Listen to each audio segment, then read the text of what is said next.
ثانيا، لا بد أن نحسن اختيار أسماء أبنائنا. فالآن الكل يذهب إلى بعض الأسماء الأعجمية أو بعض الأسماء الأجنبية التي ليس لها أصل في اللغة، وهذه موضة.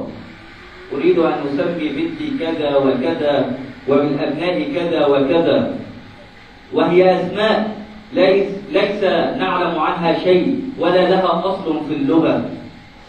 فالحبيب المصطفى صلى الله عليه وسلم كان من أسماء أبنائه عبد الله وأبي القاسم والرقية وأم كلثوم وفاطمة رضوان الله عليهم أجمعين.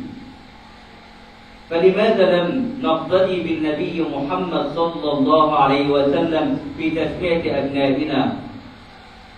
رسول الله صلى الله عليه وسلم كان يحسن اختيار أصحابه من أسمائه، فمن الصحابة من غير اسمه، فهناك مرأة كانت تدعى عاصية، والنبي صلى الله عليه وسلم رفض هذا الاسم فسماها جميلة.